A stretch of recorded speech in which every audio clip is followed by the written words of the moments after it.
Hmm. Is that something to do with the blob Let's character? go.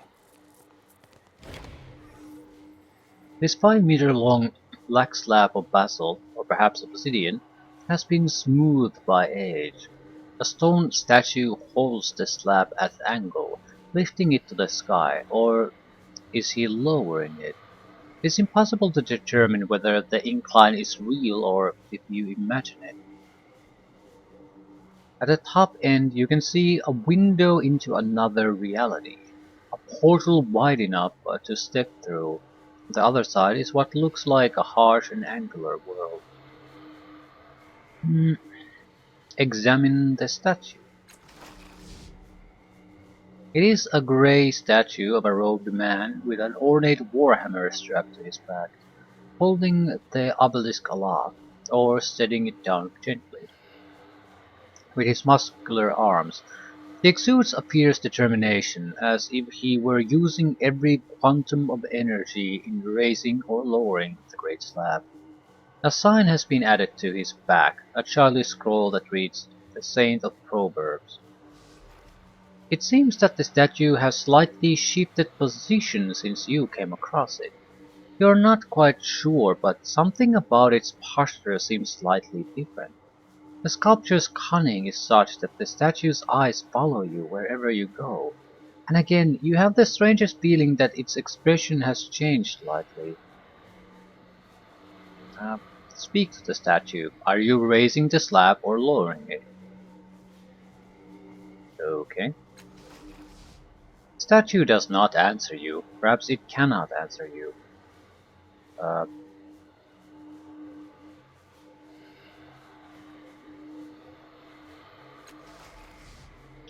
Examine the slab. It seems perfectly smooth. Some loving hand has polished it to mirror gloss, though distortions beneath its surface change your appearance with every slight movement. As you lean in to examine it, your reflection appears unspeakably beautiful. A few centimeters closer and it becomes a shrieking horror.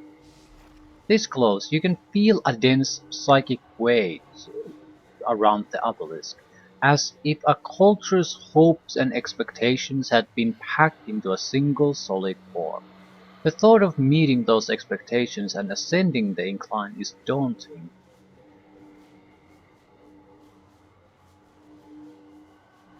Hmm, let's walk away for now. I want to talk to the Here blob comes the character boredom again. slayer. See if he can. Can we ask more questions about this? More precise Why not? questions.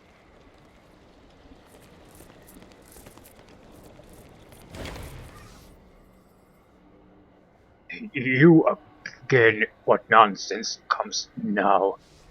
You saw said Proverbius, free him. It makes no matter if he lives or dies. Free him how? Climb the obelisk, reach the portal. It may crush him, but he will not bear the weight any longer. Okay, so Fair enough. it doesn't really matter as long as there's some kind of a All resolution. right. Okay,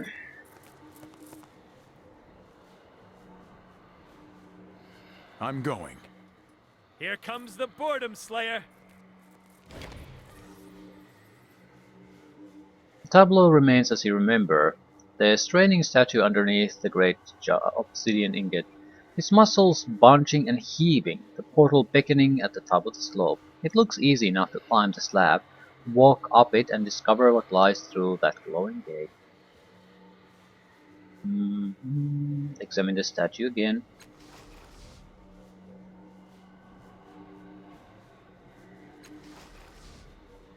Okay, let's just climb it. This isn't going anywhere. The slab is nearly frictionless, and you find it almost impossible to gain any sort of traction.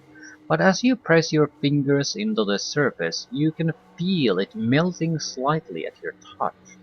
You pull yourself slowly upward, up on your belly, inch by inch, your fingers beginning to bleed.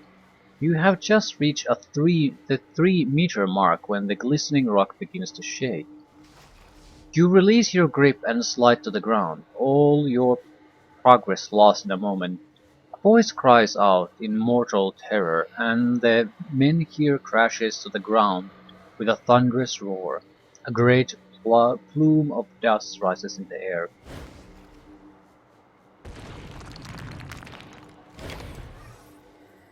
When the dust settles, the portal has vanished. You can barely make out the fingers of a hand protruding from beneath the rock, holding a scrap of grey fabric that looks almost like a mask. The fingers twitch once, twice, and are still. A trickle of dark fluid dribbles out in a thin stream. Examine the hand. It is grey, the color of stone, bleached of life. It has no other distinguishing characteristics. None, that is, but the strip of grey fabric dangling from the fingertips. It is a mask of strange design, with lenses over the eye holes. Take the mask. As you pick up the mask, the ashen gaze fixes on you. The grey fabric feels like flesh, a slab of wet meat draped across your fingers. A whisper caresses your mind. Prosper. You feel an unconscious revulsion, and when you turn away from the fallen slab, this must be the mask the repugnant blob sought. Who? Lore Mystical Specialized. A face sculpted from a soft grey material gazes through and beyond you from ashen sockets. The mask affixes to your face with an almost lifelike eagerness. It is clammy, moist to the touch. Viewed through its lens, the world takes on a nightmarish aspect. Once mundane objects twist with strange new angles. Familiar faces, those of your most trusted friends or companions, contort in ways they never should. In the corners of your eyes, misshapen monstrosities lurch and stagger across impossible landscapes.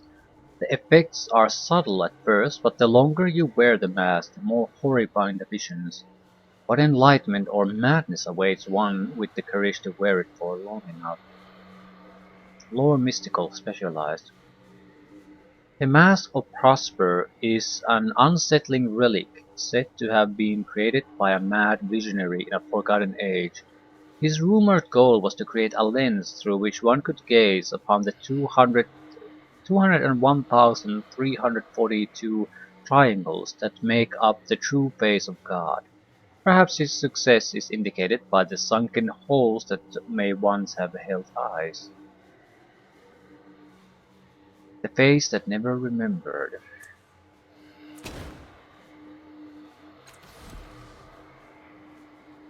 Yes.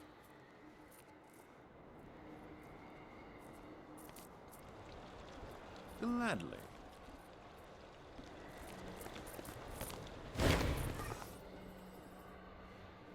You climbed the obelisk, crushed Saint Proverbius, though you knew he lived.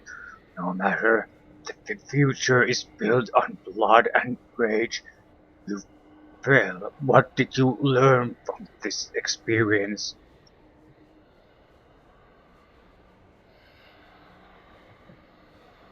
Hmm.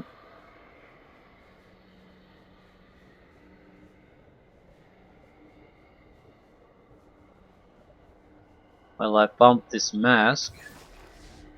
The blob's mouth gasped simultaneously. The mask, the mask of Prosper, the face that never remembered. They yearn for it even as they squirm away. Give it to us. Give. Um, what will you give me for it? You did not know Prosper. You don't appreciate him like we did. We will give you nothing. Nothing. I have no use for this thing. I'm Take it. starting to figure this weird place out. Rin got her first level up. They grow up so slowly. The blob reaches out with its deformed arm and accepts the mask from you. The three faces immediately start trying to control the creature's arms so that they can place the mask on one of the other faces. They lose interest in you for the moment. Give it to me. No, to me. Wear it, talc sniffer.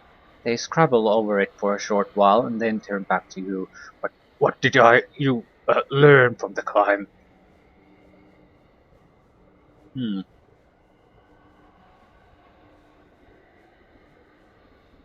I saw the portal, but it vanished when the obelisk fell.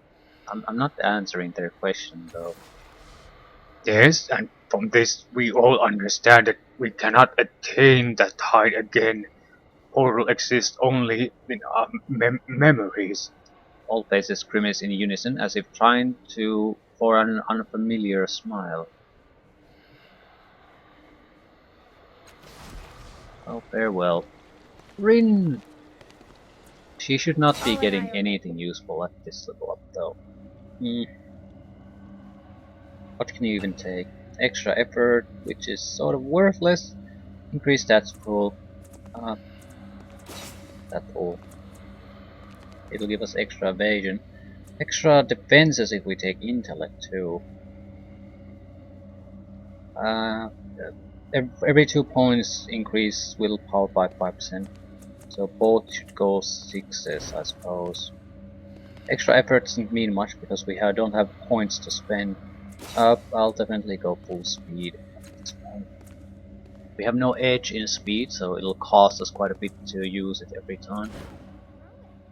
And yeah, next level is the important one. Then we'll see. Is the road going to get even a little bit easier or not? The biggest problem I think is the hit points, because she's not getting them. Not If really. you're sure it's safe. And strength is tied to hit points, and her strength is 1. Fine. So every time she's gonna get hit points, she's gonna get pretty much the lowest possible amount. Of course.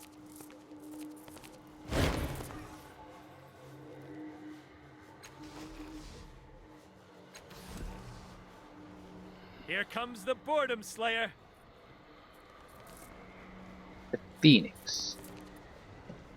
No, no, Oh. no. Yes? Okay, have you seen anything like this place? No. Her mouth stays open as she gazes in wonder around her. There's nothing like this where I come from. Even the junkyard out the city was not as strange or creepy as this. Well, it's new to me too. Let's stick together. She nods, her eyes still rove the scenery, but her hand finds its way into yours. Okay. Anyone else want to have something to say about Why? this? Why are we here again? This, Erritis begins brightening. this is my moment, isn't it?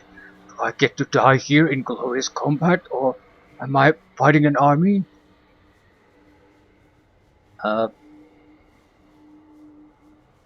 We aren't here because of you, Erritis, don't you remember? He blinks, his aura flickering. I try not to, he says earnestly. Memories tie up the mind. I need to be focused, ready for action. He casts a look around, sags and frowns at you. I hate to criticize you, but we should already be having a desperate last stand. It's awfully quiet here. You should have planned things better.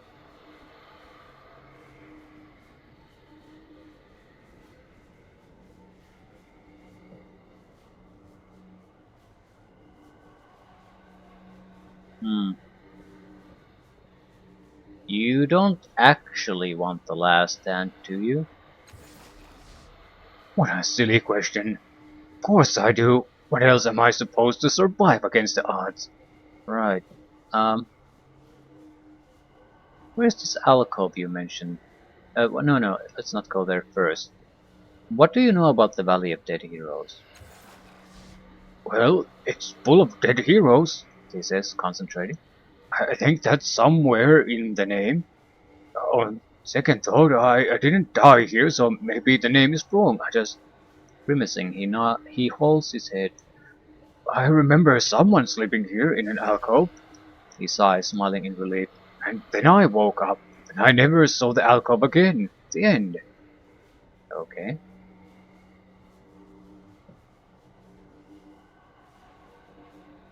Where's this alcove you mentioned? The easy smile falls from Erritis' face. He looks away. I wasn't talking about any alcove, but just alcoves in general. In the Valley of Dead Heroes, I'm not frightened of them. Thinking rapidly, he gives you a fierce look. I'm not. Okay. Okay. What about Hybia? Huh. You do forget how empty the world is outside of a city's soft and welcoming arms. He sighs, surveying the valley with a disappointed air. A city boy, are you? Not quite, he says with a dismissive wave. I've had some of the best times in my life in dirty holes beneath tree trunks. Well, there is something magical about a south bed, whoever it belongs to. He adjusts his belt. Anyway, did you need something? Do you know anything about the Valley of Dead Heroes? Not much. Never been here myself, but I hear it used to be a nice place. Now, I've heard stories. Not the good kind, no. The ones that finish with their toenails were found in a bloody heap. He raises his palms. And no, don't ask to hear them. I've just spoiled all their endings. Let's just choose safe places to rest, shall we? If there are any. So maybe there's some risk in actually just resting here.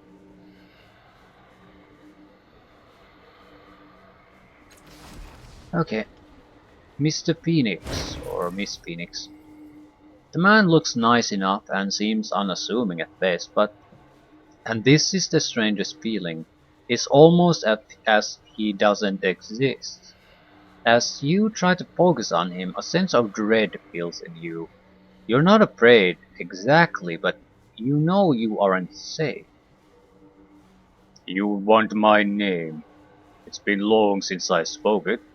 Let's see. How about you call me Benz? No, that's terrible. Hang on. Finks? Points? Phoenix? Yes, that's it. Phoenix. Call me Phoenix. He steps forward and puts a hand on your shoulder. You have come here. Perhaps you obey the call of the tombs and give me what I need. I tell you, I need answers. Someone gave me a note. It said to come here and I would find my answers. I would find the truth. But I can't understand this note. His eyes burn, literally, through his face seems untouched. What use is power if I cannot understand? What is the purpose of my power if I cannot see? Ask me. I do not know. Um,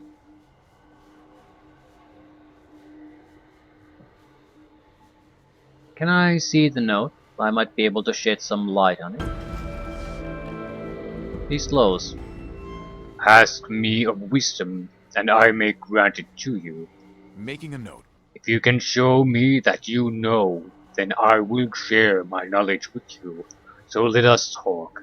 You will ask me your questions, and with them you will share your insights.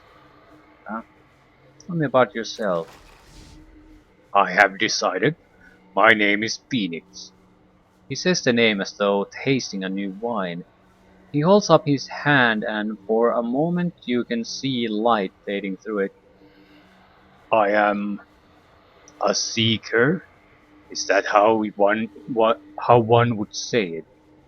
Yes, I'm a seeker. It is wisdom. Wisdom I seek. He closes his eyes and starts laughing. All the things I've found. His eyes snap open. The structure of the world is not as you imagine. What you see and feel is nothing more than the varied interactions of fundamental forces that apply force rules to subsequent larger pieces. Those pieces become what we call matter. what we call meat, what we call reality. He reaches out to touch your shoulder and his hand passes through you and you feel nothing. He reaches out again and this time his touch is cold, it's fire, it's acid and starshine, but you are undamaged. Enlightenment comes from within, he whispers and he begins to cackle. Or does it come from without? Can't it come from both? Can, his eyes gleam. Find answers within, let another show you the path. Both lead to surprising destinations, if you let them. Okay. Why don't you remember your name? Names are a construct of consciousness, but is there some fundamental importance to them, or to consciousness itself? I think so.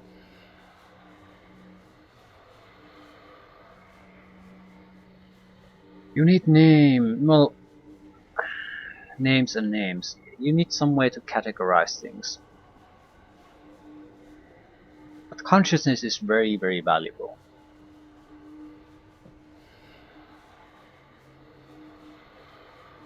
Consciousness is just a short period between oblivion. Ooh, isn't consciousness necessary to assign importance or other values? I suppose it depends on level of consciousness.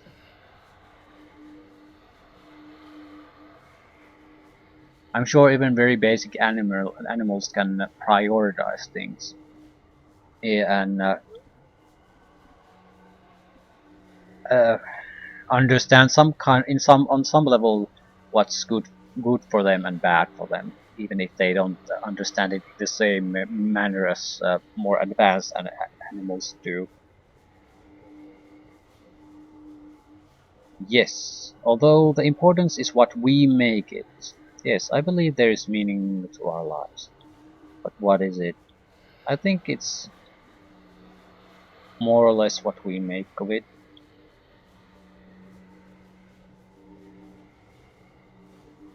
But it's the reason why I sort of hesitate on that is because that's very. I don't think it's entirely subjective. Not to the extent that we can just decide it one way or another how we please.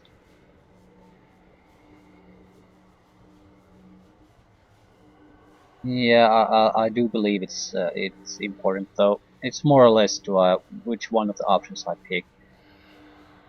Yeah, I believe there's meaning to our lives. Oh, on what basis do you make that judgment? Faith? Hope? Sound, rational observation and experience?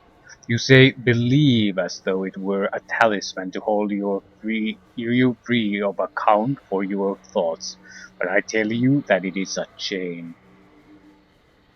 Are you from this world? He pauses, frowning.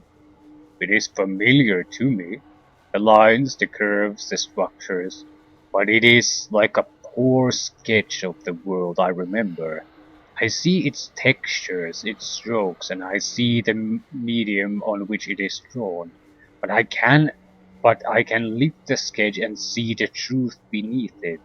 I, I do not know my origins. Hmm. What are you doing here?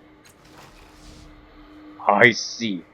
I was given a note, a strange note, a note that told me to come here and that I would find the answers I need.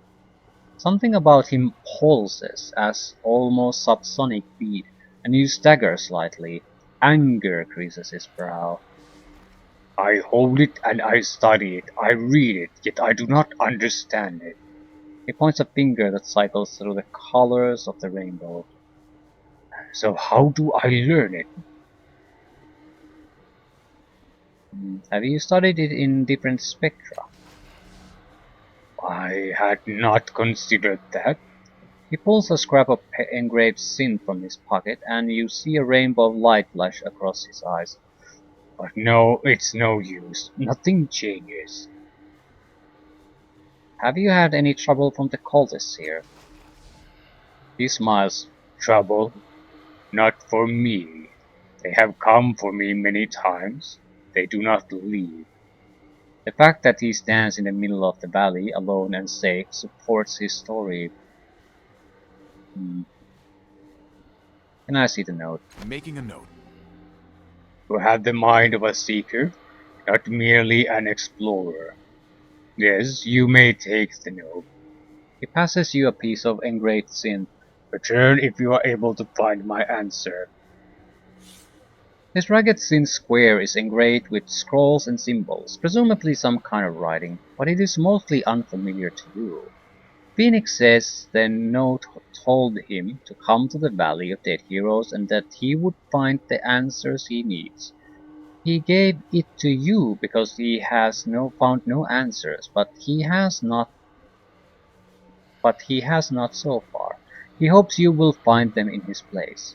Although the engraved symbols are mostly incomprehensible, 4 numbers are written in the truth, one on each line of text. 1535. Um, we didn't. I think we got some kind of a. I have another number written down. 3431. Now 1535. I don't recall where the first number came from. Right. So it's a. It's an actual quest. Get into the necropolis tombs. Decipher Phoenix's note. Search the valley's alcoves. Okay. Yes. A tall wire and metal frame stands on top of a synth base. The base contains dozens of carvings in a foreign script. The frame has been cunningly devised from strange materials, and within it colored lights curl and intersect like smoke, dancing in a wavering helix. The lights occasionally combine to create human figures which dissolve in a second or two without ever resolving into distinct features. Try to decipher the meaning of this monument. Yeah, easy success. Upon closer inspection, you believe this monument, or at least part of it, to be a recent addition to the valley. Nearly everything around here is weathered, buried, or in decay, and while the synth base meets those criteria, the carvings within it look relatively fresh. There are even a little synth shaving still resting on the base of the monument. Likewise, the wire and metal frame has been built from several different pieces and materials, all grafted into the synth base. So the script is a Ninth World language then, but not the truth. Perhaps it was carved by members of a small village or aldea in the area, far from the larger cities. The wire and metal frame was built by someone skilled with the Numenera. He or she used disparate devices to create a beautiful vortex of light. This is a memorial for someone, or perhaps several someones, built with great care. The artisan's loss weighs heavily as you look upon the piece. Perhaps that is its purpose. You reflect for a moment on the sorrow the artisan of this memorial must have felt, carving each word by hand, shaping their faces in light. Then it is time to move on. Really? All right.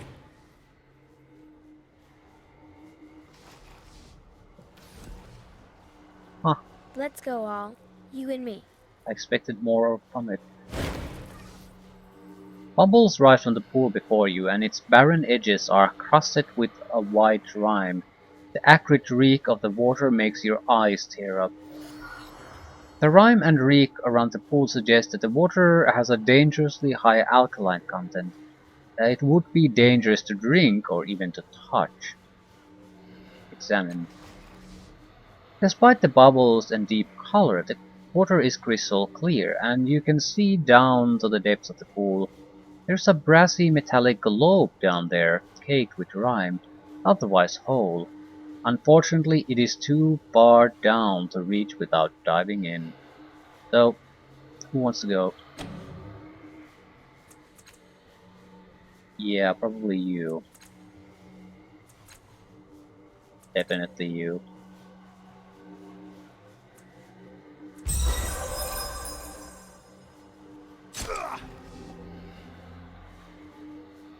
A lucid wrap. +2 intellect pool, +1 damage per effort applied. So basically good for mages. This wrap is made of an airy fabric that is dull in view, but shimmers effervescently with a slight silver light upon closer inspection. It is extraordinarily soft and slightly cold to the touch, imbuing its wearer with an enchanted intellect. Some old stories claim that same coldness seeps into the wearer's personality, taking a part of their warmth and humanity. -1 intellect edge. That is unacceptable. You dive into the water and your eyes instantly start burning. Your body is aflame, but you keep down, determined, and scrabble for the globe. As soon as it's safe for your hands, you kick for the surface. You are screaming in pain as you climb from the pool. After agonizing minutes, you are able to pull yourself together enough to examine the globe. When you do, you discover it holds a treasure trove. Okay, a lucid wrap. So we got cipher. Where would we get the cipher sickness though? Ah, Savant's slip knot. 19 shins. What's the slip knot? Ooh. Increases stats pool, might, speed, or intellect with the highest max value by 1. It's useful. Single use probably. I would assume this is a permanent addition. At first glance, this appears to be a crude arm bracelet woven into the shape of a hanged man's noose. The kind of an item a macabre child might make.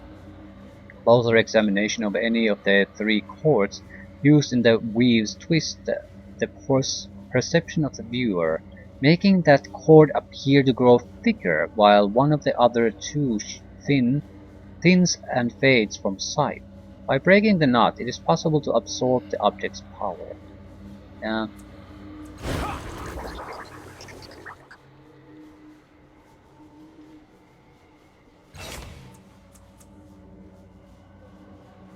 This is the sickness we can live with.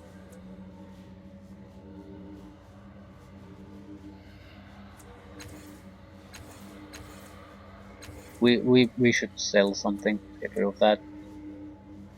Plus 45% on non-combat tasks for 4 uses. When injected, liquid inside grants a momentary and pure clarity, giving a significant boost to a single great challenge facing the user.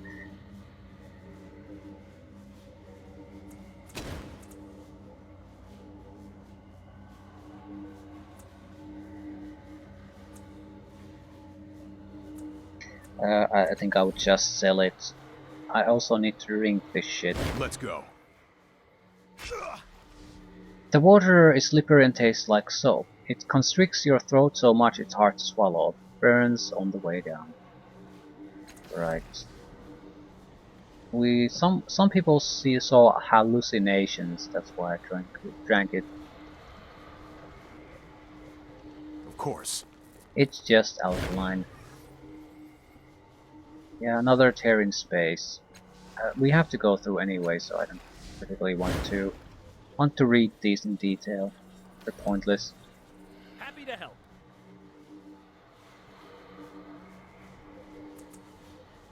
Intellect and money.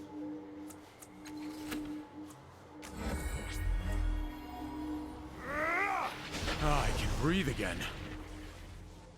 Doing begets learning, I guess. Silk ribbons and banners flap softly against stone. These decorations are recent, perhaps several years old, but like everything else here, they've been forgotten.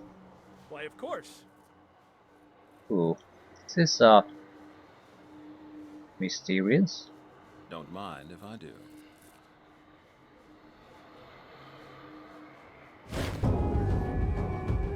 The small alcove is about the size of a small hovel. Its sole virtue is that it is a shelter from the wind and from the sightlines of casual passers-by. The runes carved above its entrance fill your mind with a wordless message of catastrophic danger. After a moment's reflection, you recognize the nature of the rooms. There are ancient warnings set here to discourage the unwary, and create a psychic burden capable of communicating to nearly any life form in the world. Someone slept here, didn't they? They wanted to hide, but they didn't know how to hide. She puts her hand in her pocket nervously. I hope they found someplace better to go. This doesn't feel like a place to stay. It feels like hunger. She hugs herself. Let's go. I don't like this place. Erritis cradles his forehead in his hands. He mouths the word no, then swallows, shaking his head. He seems smaller than you recall. I don't like this place. His voice is a whisper. His hands fall to his eyes, and he touches them as if they are in pain. Are we leaving? I want to leave. Yeah, I don't think I'd like to say yes, but especially after what Leto told me, that basically the sad look where shines brightly, but for only for a short while, I'm inclined to basically push toward understanding what the glow is.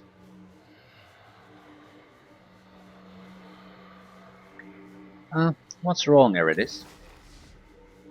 Nothing. I don't want to say. Not here, please. I'm begging you. Let's go. Okay, I'll be back. Of course, let's go. He presses the heels of his trembling hands against his eyes. Leave the alcove. There's a herder's crook and an ebony box. Yeah, we need to talk about this shit.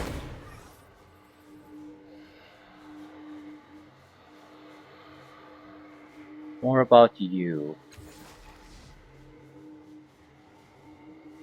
I don't think I've ever seen you sleep, I close my eyes sometimes. he says, blinking. He gasps and points at the upending lids urgently. Did you see that? I did it again. That does it. He forces both eyes wide with the pads of his thumbs. Now I'll never miss a chance for adventure. See what he does next. It's working. Erritis gasps, tears streaming from his eyes. I congratulate myself, but it's probably better if you do it. No one likes to hear a handsome man giving himself compliments. Uh, you need to rest, Erritis. I rest. He protests, thumbs slipping from his eyes in shock. I'm resting right now. I'm not fighting or leaping or singing or anything. Yeah. So he's basically burning quickly. Something else.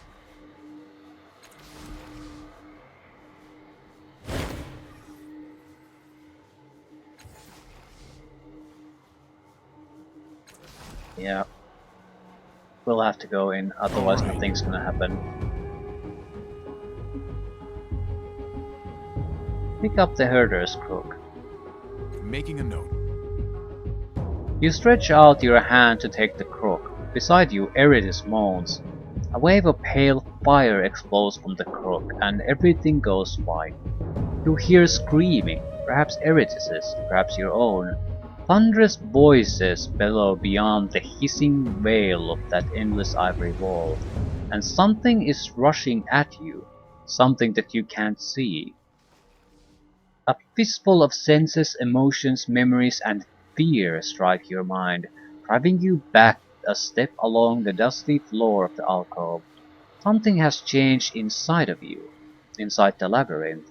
You hear a voice in your mind, a voice very much like Erritis's, but small and afraid. You look over at him. Erritis is staring at the shelf, the hand slack at his side. The glow is nowhere to be seen, and he looks weathered, weary, old. You follow his gaze. The herder's crook is gone. What just happened? I went somewhere. He mumbles without looking at you.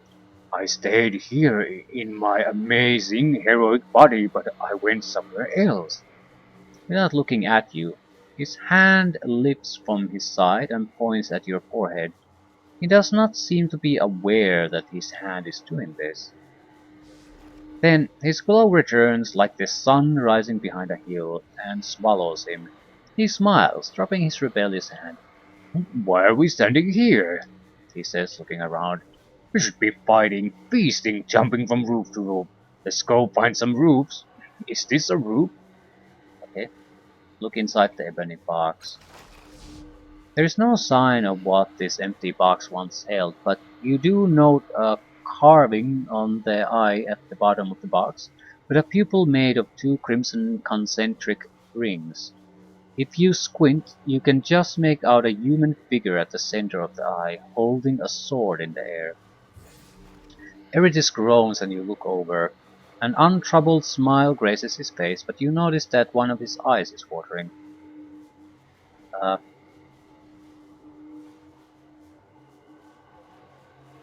yeah, Erritis, you okay?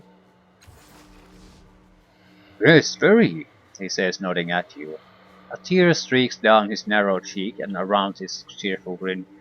I'm bored here, now that you ask. We should leave. We should leave now. He whistles quietly to himself and looks away. Uh, Inside the ebony box again. You find nothing new, just the edged eye at the bottom of the tiny sword-waving figure at the center of the two-ringed pupil. Right, we need to get back to Think into that's our best. minds. How? How here? On it. Tantalum. An old battered-looking swordsman in dull grey armor stands here, whistling tunelessly. His hands hover near the hilt of his well-used sword. Scars wreathe his face, and what you took for a helmet reveals itself to be a dome of metal grafted to him. He smiles as you approach. How do, stranger? I am Tantalum. Do you know Tantalum? It's a metal, sticks to flesh. He raps his knuckles on the dome. Surgeons said that they had to cut a chunk of my brain out too, so I lost my name and my history, and, well, I took the name of the stuff that saved me. Anyway, I needed to remember myself. It's said that the necropolis can give anyone what they see. Knowledge, riches, fame, if you search hard enough. And I searched, and I found. Now I'm here to help others find their answers. You look like you've searched for answers too. There are hundreds, thousands of tombs in the necropolis. Legend says if you read them, learn from them, and then you'll find the answers you seek. He gives you a warm smile. I promise it will be worth your while. Uh, Alright, I'll check it out. Fantastic, he smirks a little. And if you find anything you want to trade, let me know. I'm looking for a specific tomb.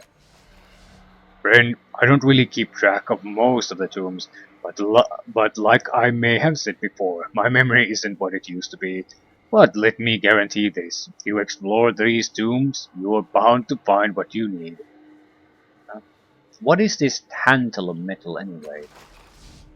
It's one of the only metals that adheres to living flesh. Rare people like me, maybe only me, can turn that property on and off with the power of a thought. It's why I've gotten this built-in helmet now, and it lets me control my blades. My sword, for instance. He slaps the hilt, and you see that he wears no belt to anchor the blade. His knives are likewise anchored directly to his flesh. If I want the sword, I need but think on it, and it's in my hands. Likewise for the knives. And then, and this is the part I like, when I bury them in the enemy, the blades are stuck there till I say it's time for them to go. Good thing this metal is bonded to respond only to me. If someone else could control it, why, I don't know what I'd do. He clamps his hands over the dome protecting his brain. Honestly, I'd be running away holding this on. I can always find more swords, but I've only got one brain. least as far as I can tell. His smile is a little harder. Some folks have tried to take this stuff from me to make it work for themselves. That didn't go well for them. Uh, Based on the bodies, I'm guessing the cultists don't bother you much. He nudges one of the corpses with his foot. They've tried a couple of times. Once they even came to my tent at night and tried to cut my throat with my own blades. Idiots. My knives are made of tantalum and stuck to my flesh, and the cultists woke me. They'd use the tools they'd brought like normal murderers would. Instead of being impressed by mine, I'd be dead now. As you can see, I'm not, and the situation's markedly different for them too. Hmm. Can you tell me about the area? The whole place, this valley, it's been here for who knows how long. Someone came through and cleaned out all the life from the valley, and they made sure that nothing would ever grow up here again. Uh, are you just asking me to explore the tombs as a way to stock your little trading post? I don't even want to ask that. Even if he is, I feel no obligation to go explore all the tombs. What do you have for trade? What do you have for trade? That's a thunder cannon, heavy range weapon, artifact, range short. That's a big problem. Physical damage on critical hits confers knockdown. It's not that great. The range is absolutely god awful. Barrel of Indomitability. Confers Barrel of Indomitability, heals 6 points of health per turn and plus 100% damage. Uh, Basically, it regenerates you, but do you take more damage or do you do more damage? The barrel fits in the palm of your hand and is made of wood stronger than steel and as clear as crystal. A dark liquid sloshes around inside, and the smell of it makes your eyes water. Consuming the liquids within will have a powerful, if uneven, effect on the bearer's mind and spirit.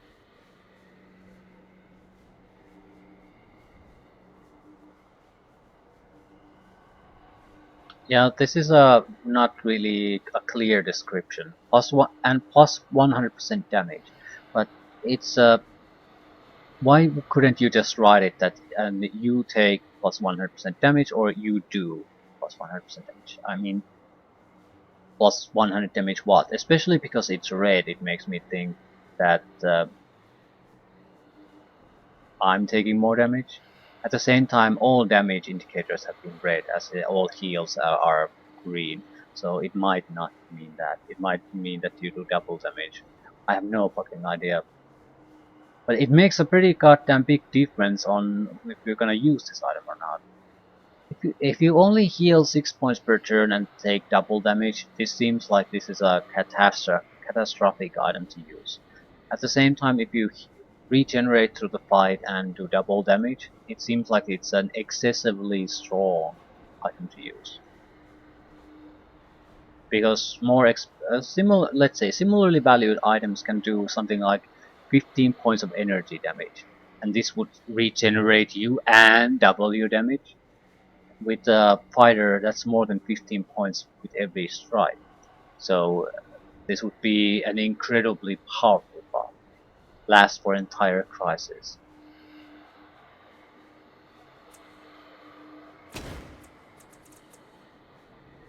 Last cast off armor. We have micro mesh. Exuvia. Better armor, better resistance. Negative plus 1 intellect pool too. 380. That's most of my money. It's an improvement, but I'm not sure if I want to waste all my money on it. Whisper, slight melee weapon artifact, intellect based, energy damage, physical damage. A lot of bones damage. Good weapon, very good. Not not for me though.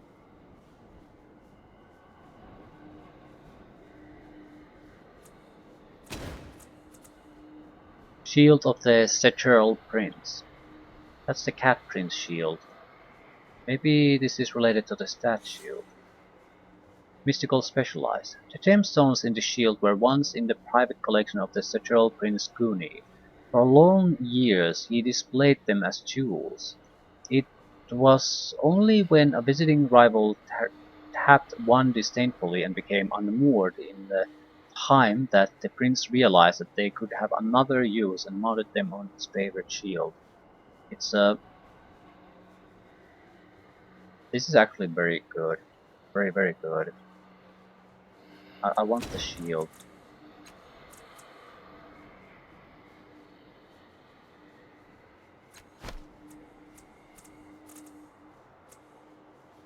Bogeo. Chemical damage. Yeah, this does basically 18 points of chemical damage and the cost is 160.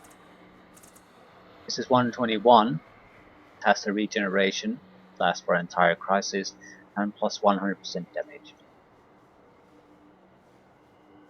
I mean, they're not really even remotely comparable. And this is cheaper. So, I don't know. I'm not gonna buy it now because I don't know how it works. Hmm.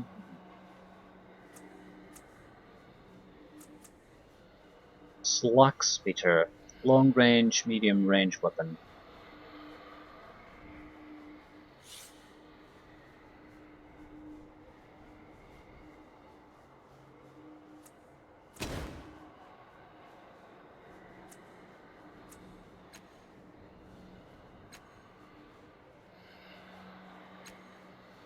Looking through my options, weapon options. What's this? Heals 23 points of health to on all allies in range of target point. All allies in immediate area. This would be 33 points of heal, so basically more or less a full heal for the entire group. We need to sell something.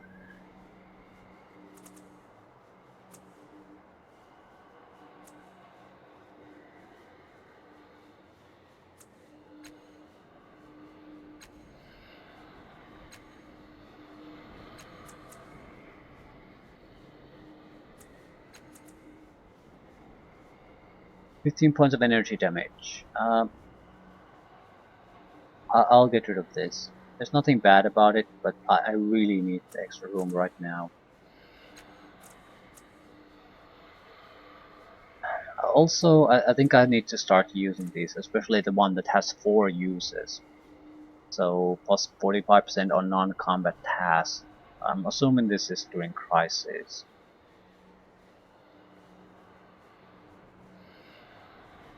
So, but this is like if you'd have to try to do something that you have no skills on, then this could basically negate that. So you could have a success. But we haven't encountered a situation like this not even once. Or maybe we could have found that out after the fact. So I don't know.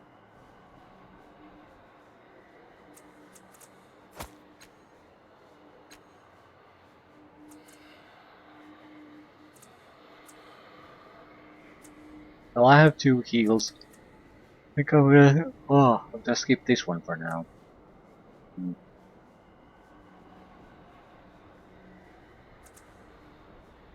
I could get the better lighter armor, but I don't think so.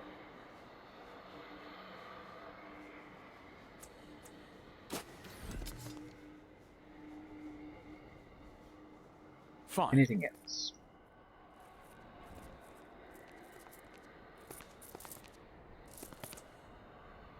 Horden.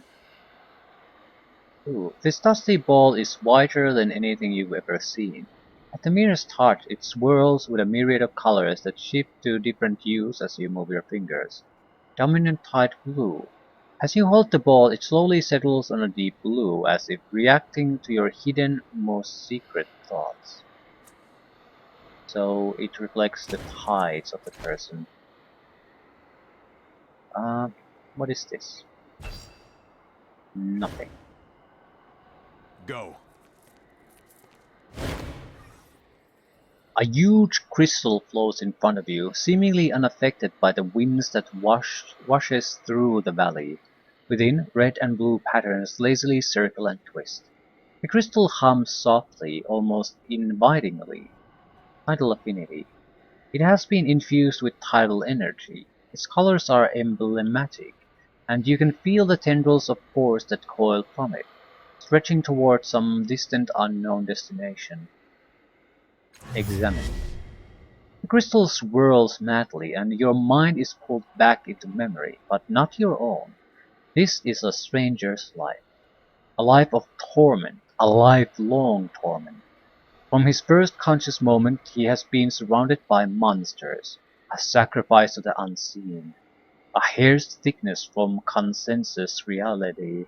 Horrors crawl and gibber, and he must howl with them or be devoured. When at last he can open a door to the world of sanity to escape this endless pain, he does, and he steps through into an abattoir.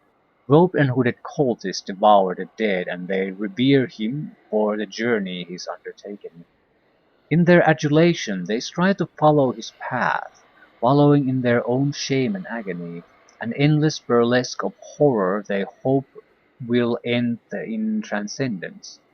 He flees from them, from a darker menace inside him, but they follow, inescapably, his children.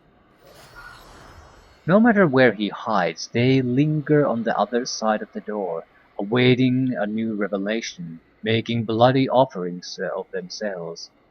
Then one brings a different sort of offering, a dripping charnel sack that spills out a girl. Joy, the man calls her. Still alive, just long enough to look at him with bleeding eyes before she's got it. For you, the man says. He flees, into a hellscape, into madness, but they follow him everywhere, grinning, bloody, adoring. Children. Updated my journal. The crystal swirls before you again, and the memory fades. But something clings behind, like rancid grease. The horror of what was done to the girl Choi hangs on you, your memory now as much as it was the man's, and his own suffering lingers too. The cultists who beset him seem little different from those who now hunt and harrow the valley. Perhaps by unraveling this crystal's tangled skein, you will learn some of their secrets. The vision reply again as they did the last time, the scenes of abuse and horror burning themselves into your mind. The name Choi rings loudly, and again you are ejected into the conscious world. Asks around about Choi. See if Erritis has done something in the labyrinth. Okay. That's enough quest that we can probably get a level up out of it, even for Rin. Good, good. And that's assuming we don't do any of the main quests. Main All quests right. seem to move things forward quite a bit. Uh, Before I go to Necropolis, I'll go and talk with the other people, see if I can get something about Choi. Hmm.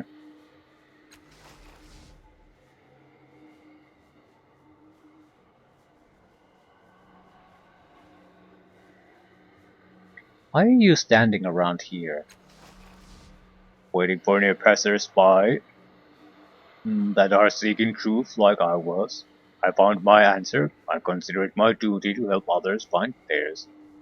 Okay, he doesn't actually know anything about Of choice. course. Anyone else? Of course.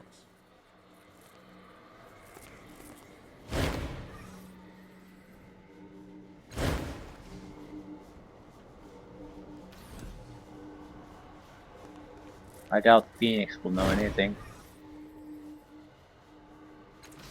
Not even All an right, Rin, option. you can do this.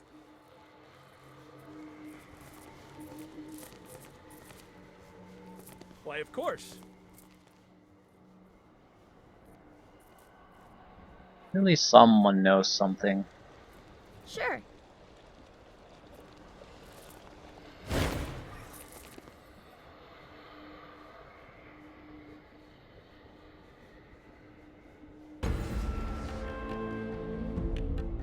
Right. Hmm. Bet. Right. He went over a dialogue option I had already chosen. I chose a different one this time. I got a little bit of All blue right. tide out of it. Uh, Sure.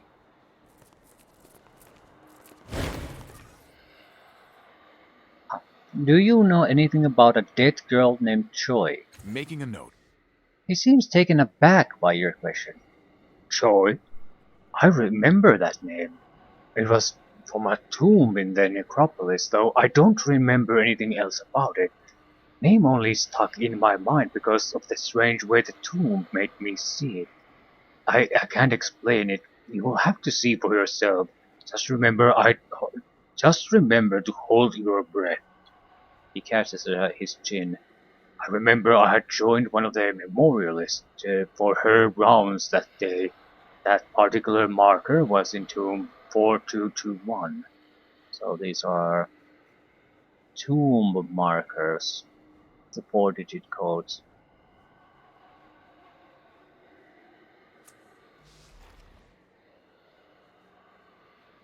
Tell me more about the minims. What about you? No. All right. Okay. Okay. I guess we're free to go to the necropolis. Why, of course. Wait. We have a... We bought the shield, right?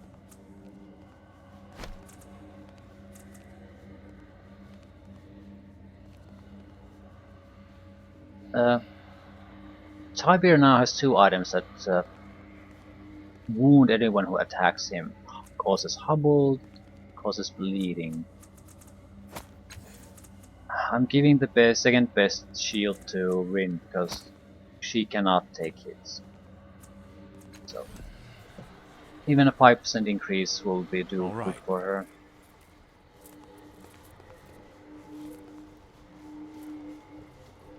Of course.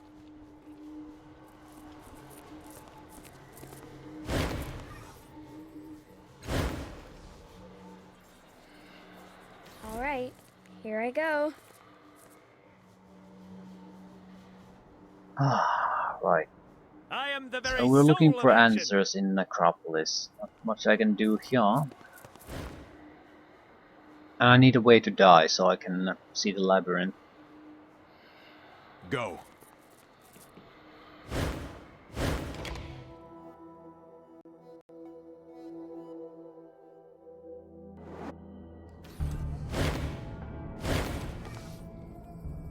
Stunted and piebald with a large hairless head, this humanoid reminds you of a court jester, except that his wide violet eyes sparkle with cunning and intelligence, giving the impression there is much more going on inside his large dome. Who are you? You can't be here. Why did you come? Several people sit around and beaten along the far wall, surrounded by corpses. At second glance, some of those bound may themselves be dead as well. The man steps closer, lowering his voice to a growl. Well, answer me. The muttering cultist who welcomed you to the valley steps forward. He is a new arrival, Motley. We came across him on our hunt. Ah, well, you should know the necropolis is closed to outsiders. You aren't welcome here. What's all this then? He looks around, comprehension dawning on his face as he takes in the room and its contents. Ah, it's not what you think. His mouth widens in an ugly smile. We were just defending ourselves, trying to reclaim what small part of this world fate has seen fit to cede us.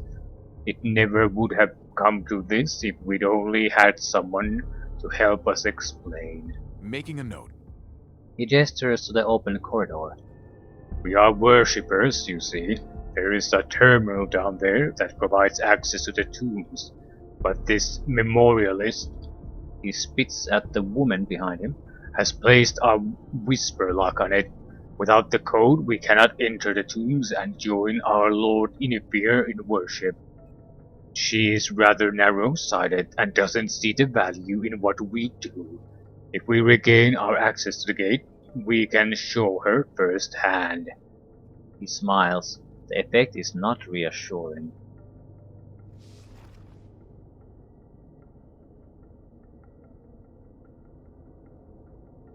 There must be some way we can solve this peacefully.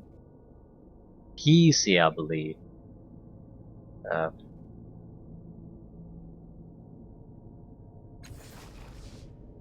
The time for peaceable solution. Peaceables. Why not peaceful? Peaceable solutions is over. The gate awaits, and we must answer its call at any cost.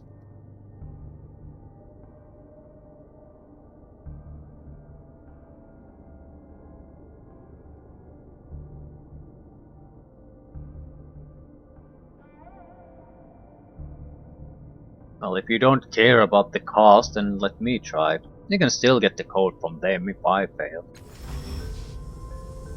He rubs his chin with one fat hand. You make a good point. We can keep killing them while we wait. Alright, you have my permission to speak to the prisoners. If you can get the code from them, we can end this charade. Harry and more will die each day until either you or they give us what we need. Turns to the woman bound on the floor. The code is all we want after all. The rest of this does not become any of us. Yeah, I don't believe that. Not for a second. Not for one fraction of a second.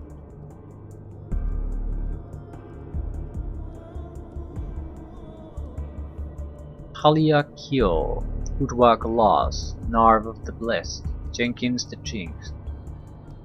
How many? Half a dozen enemies. Yes. This corpse is curled pitifully on its side, as if anticipating another kick to the ribs. Their eyes are opened in horror at whatever happened to them. Whoever this person was in life, they are unrecognizable now. The combination of starvation, beatings, and torture has rendered all but their eyes unreadable. There is an indentation on the middle finger of their right hand that might once have borne a ring, but that's gone too. That too is gone.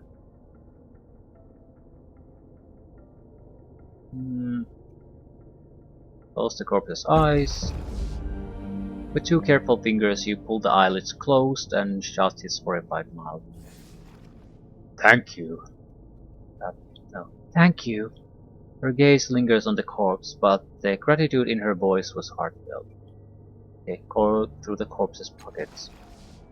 You find nothing but a lovingly folded scrap of paper with the number 4135. Okay, that's the fourth code. And the name Najima. Right. Anything else? I think this is gonna end up in a fight. But we are basically already mixed in. I think it's not gonna Yes. survive.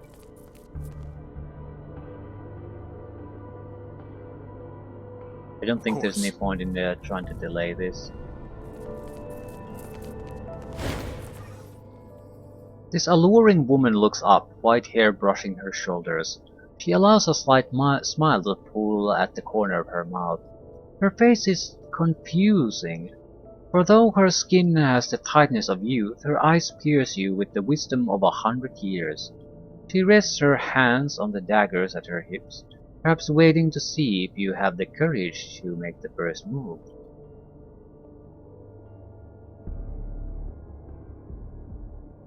You wouldn't be thinking of pulling those daggers on me, would you? I'd prefer not to, she says, palms of her hands flat on the rounded pommels of her twin weapons. You seem pleasant enough. I suppose we'll see how things go, won't we? Who are you? Jalen of Underhouse Dimath, she says, then blinks. Sorry, habit. Dimath has gone into the dark, like all the others. I'm just jailing these days. What's an underhouse? I can't believe I told you my full name, she says with a rueful chuckle. My craft father would have had me whipped. Her hands close over her daggers. I come from a world beside this one.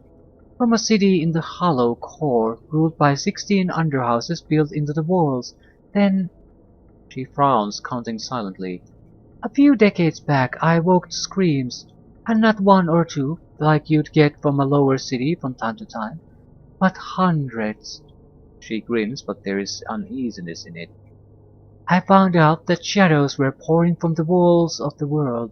The underhouses, the people inside, were just melting into it, screaming. Staring past you, she continues. A few of us made it out through the portal into the bloom. The shadows wouldn't follow. I think the bloom scared even them. She grins. At any rate, I made a living for a while plying the family trade, but there was no joy in it, not until I found the Endless Gate, and they gave me a reason to work. Hey, what's your family trade? She barks a laugh, hitting her forehead with the heel of her hand. Where is my head today? I'm a... what's the word you use? Torturer. I get information through pain.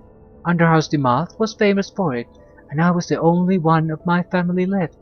I thought I'd make them proud by following in the trade here. She shakes her head, sighing at her own naivete. Nearly starved my first year in the bloom. Barely anyone wanted to hire me, and those that did paid pittance for my family's holy work, treating me like some kind of a monster. She pinches the bridge of her nose. I drank a lot in those days, talking about my family and how they served the people they killed. Freed them from their secrets, right? And one night I said all this to the member of the Endless Gate. Such luck. They said I belonged with them. They were right. Right.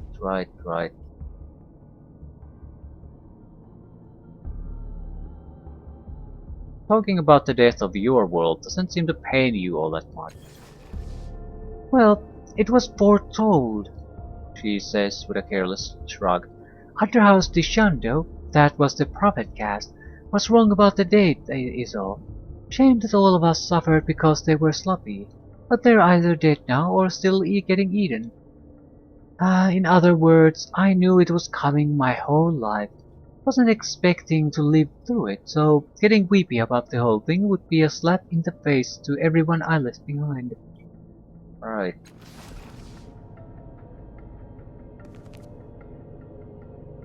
No. I want to talk to... There's two named cultists. Besides the leader. Fair enough. I think we're basically going to force this into a fight. I'm not letting them just murder these guys. And I know what the Endless Gate guys are. They're not... They're gonna murder everyone. So, yeah. At last. I have no idea how this badly is gonna go. I just don't see how the fuck could I keep Rin in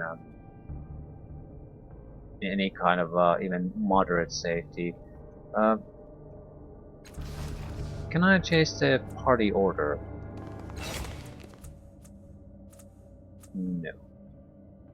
Because that would be too easy.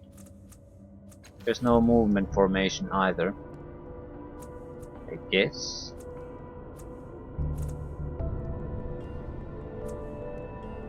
Yeah, this is not a particularly good system, I have to say. I'm assuming it's because it's a console game too. I mean, it's sold on consoles too. So there's no simple things like party formations or things like that. But in a situation where Rin, I'm ready if you are. I basically can't tell Rin to basically go there. This is for a Trust and PC honesty are our computer game like bonds. this is a terrible control system. The forced grouping like this. This is tactically weak Happy to help. compared to Pillars of Eternity, for example.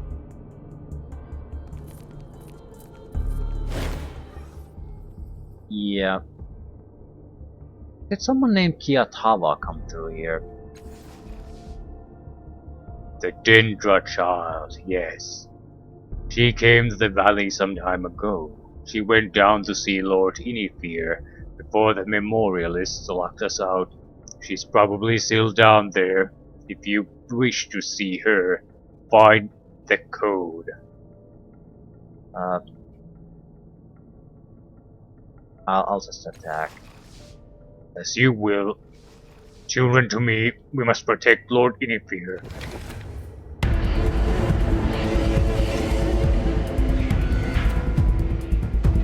Yeah, they're better fighters than our fighter, pretty much.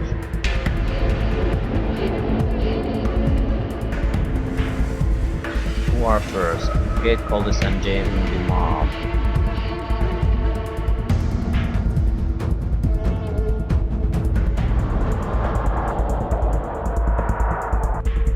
Alright. There has to be a better way for this. Yeah.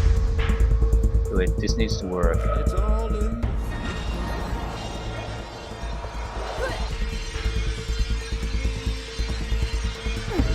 Rin is so fucking slow. Okay. That'll last for a few turns. And we do something with the others in the meantime. We could also use these. I'm sort of trying to get rid of some of this shit. This is enemies only, right? All in small area. Can I affect the neutrals? Probably yes.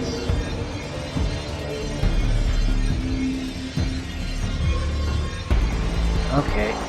Motley is gonna be next. I'm not too worried about these guys. How long does it last? 3 rounds. I'm worried about the ones I couldn't. He has a two-handed weapon, so I'm guessing these are primary targets. The others have pistols of some sort. I'm sure they can keep fairly reliably, but they're not gonna do that much damage. Two-handed axe on the other hand can do massive amounts. Strike of heroic proportions. Critical hit. I basically dazed everyone. Okay, visual.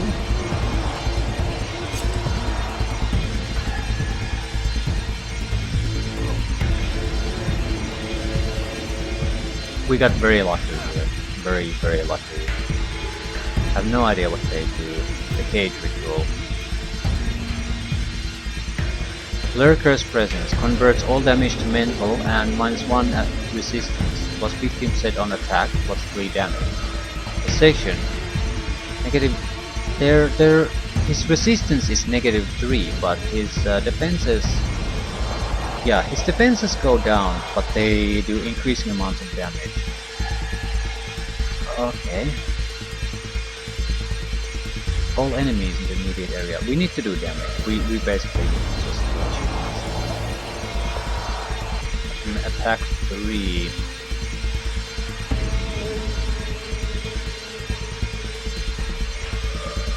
Yeah.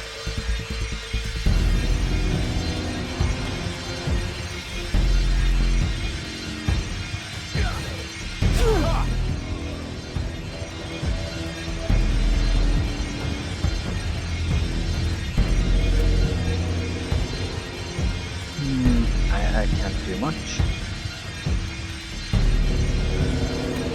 Rin.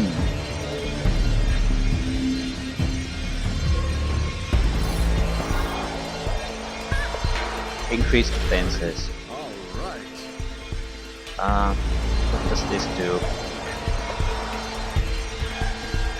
Next enemy that makes a melee attack on this character gets knocked down. Actually, Rin, if you could just get the fuck out, that would be great.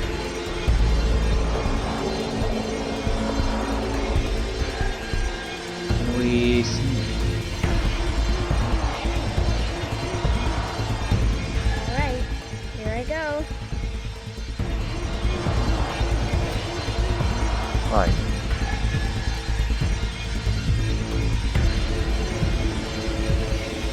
think I'll just attack.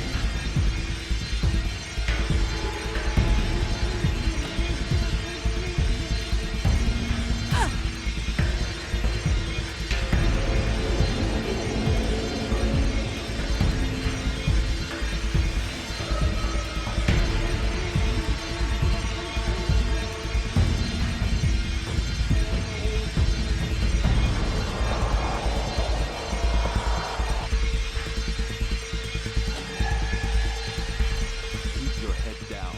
You'll be out of this soon enough.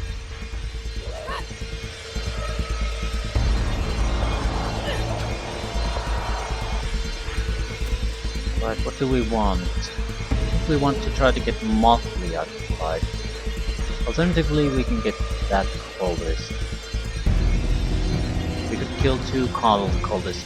I think the Mage might be able to even kill 2 Cultists. So I need to start playing the leadership out of the fight.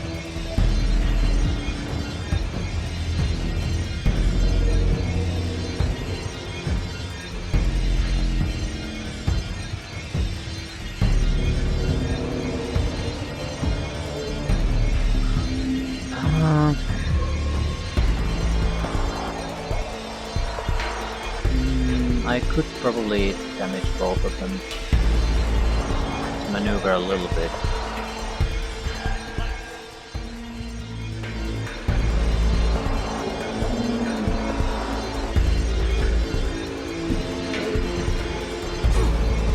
Blinding.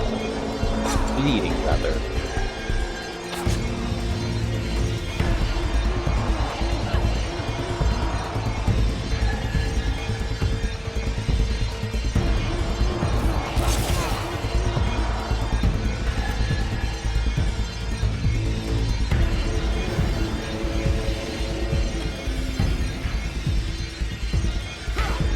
That's the last time you'll touch me. Yeah, Motley will be killed, Gate Cultist will be killed, that Cultist can be killed, but not killed now.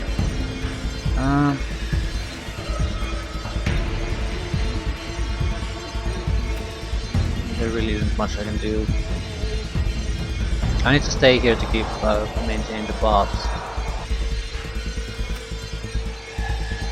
Right, we really could use a heal. I mean, my main character could use a heal. The problem is if I just come here,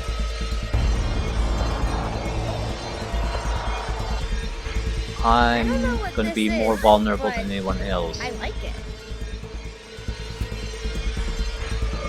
Okay, we need to get heals now. Down you go.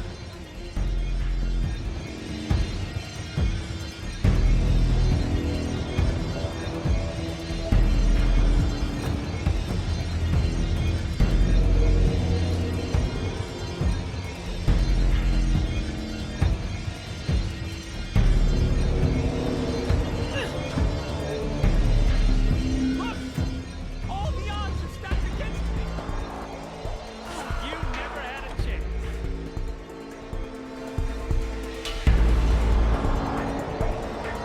Oh yeah, we got a second attack. Right.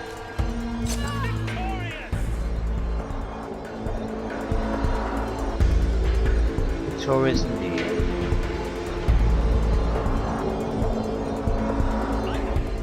Right. To do. So our investment in offensive capabilities actually bore some fruit this time. I think she will not be compelled after this. It doesn't really matter. Of course. I don't want to spend any points on any more points on this fight. Missed.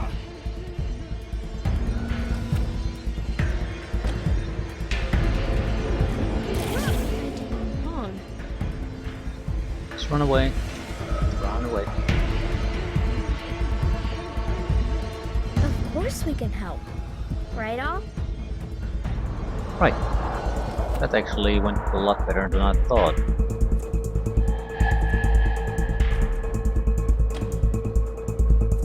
It's all in the flick of the wrist.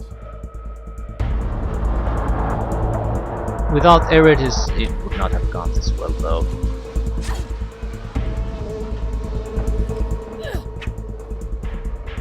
At the same time, we had Tibur collecting a lot of their aggression, so it all worked then, just more or less like I planned.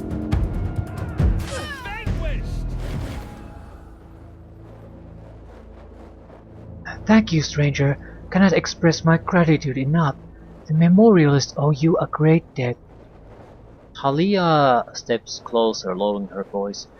But though we are safer here now, the true danger still lies beneath. You must stop the children of the Endless Gate. Their gate is within the necropolis itself. Close it and you may free this valley. I will help you in any way I can. Tell me about yourself. My true name is Talia Kaio. I was buried here long ago to await the coming of paradise. Of course you were. What's this paradise you speak of? She considers you anew as if determining your worth. My people are the memorialists, those who have discovered that this world is already filled with the dead. Though we walk and talk, we do not live. That is the paradox we face. The only escape we have is to remember who we were. We have been placed here as a test, to see if we, as a people, are deserving of the good that is our birthright. Together we must rediscover our graves and the true names we held in life. If all could do this, paradise awaits. But yeah, of course. Because it makes total sense to put people through this kind of a test. But should all forget, She stares beyond you, at a future only she can see. the world will be cut off from the paradise forever. The circle of rebirth will continue without purpose or end. This dismal non-life will be all we ever know. Right. How do I find the cultist's gate? I'll remember that. I have learned a great deal while held hostage. These children have loosed Huns, all the looser for their insanity. The gate and their lord Inifir can be found in the tomb 1254. So that's the 5th. Go on, stop them if you can. How do I unlock the I'll terminal? remember that.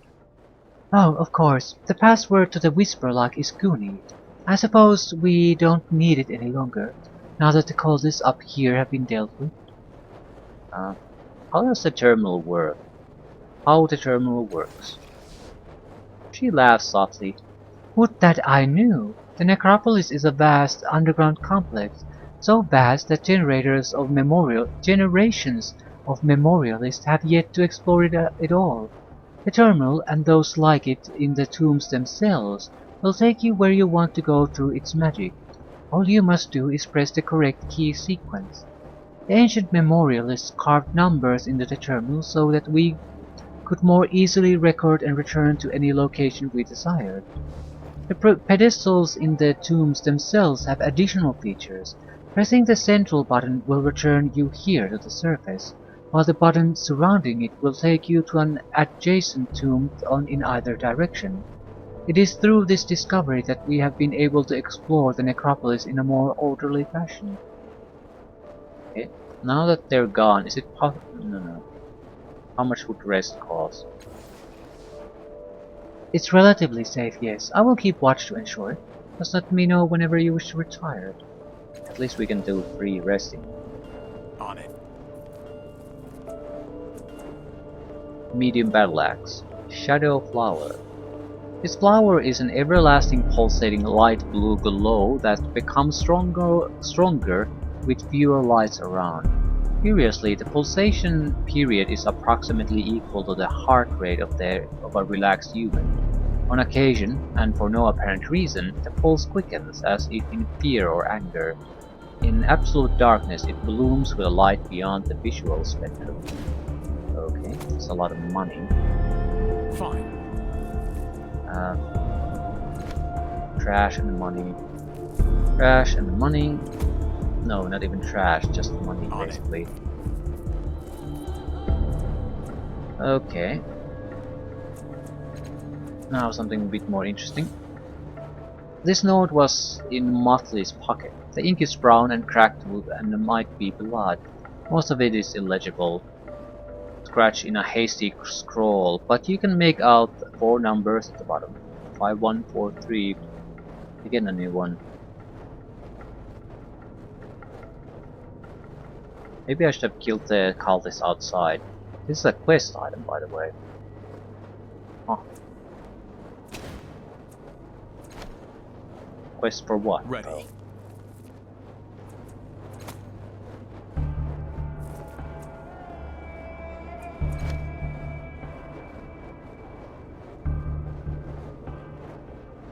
Fair enough. Visit Joy's tomb. Open the Whisper Lock. Of course. Abandoned bowls, rotted fruit, incense, and other oddities fill the corridor. Tokens brought to honor the dead. Yes.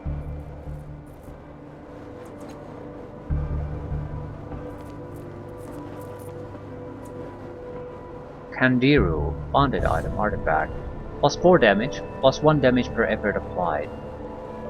Negative in endurance and trading. Okay, when placed against the wrist, this wrangling eel burrows beneath the skin and releases a powerful agent that strengthens the muscles used in hand-to-hand combat.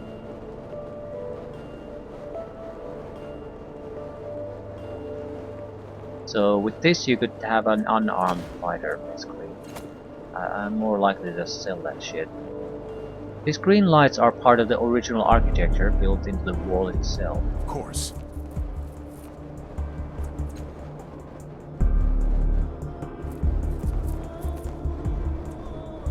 Heavenly Submission. This otherworldly gem is unlike anything you've seen before, with cuts so fine that they are beyond comp, value 500. So that's a lot of money. 600 in pure cash, then a lot of oddities that have value, and the extra weapons. So fighting would probably be a great way in general to gain cash. Of course we can help.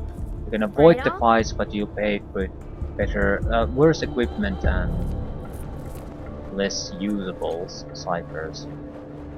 This jar is filled with ashes, more ashes than one human body could On produce. my way. This jar is warm to the touch and vibrating slightly. A susurrus of voices whispers from this jar very You soft. think that's best? These lights, bending and refracting upon themselves, must have been brought to honor someone important. The names have been worn away by time, however. All right. So, Whisper Lock. A shimmering field obscures the pedestal. It seems to be emanating from a small device within the field. That must be the Whisper Lock. Also, inside is a configuration of buttons surrounding a central dial. But with the Whisper Lock engaged, there is no way to reach it. Unique. I'll remember that. With a sigh, the shimmering field disintegrates into glimmering shards of light. The controls are now accessible. Making a note. 5 buttons are arrayed around the central hex. An indecipherable display glows on the bottom, which a 6th button would otherwise be.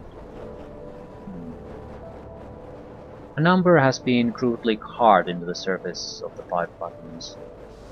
1, 2, 3, 4, 5, right? Hexagonal center. It depresses, your fingers comes away with a thick layer of dust, otherwise nothing. I think I'll leave things here. We need to do... The main thing is to reach the first Castas tunnel. Secondary thing would be the Endless Gate, but I think before we want to do either of these, we want to do everything else. Endless Horror, definitely before the Builder's Trail. Decipher Phoenix's note. Visit Choi's tomb. See if Erritis has done something for Labyrinth. Right. That can probably wait. But we'll take an opportunity if there's an easy way to kill. I mean, I could just keep drinking the poisonous, or it's not alkaloid water a yellow water until I die. So that's one way to kill myself, but I'm not sure if I want to go that far. I mean, if we get the easy chance to die, then that's teleport terminal.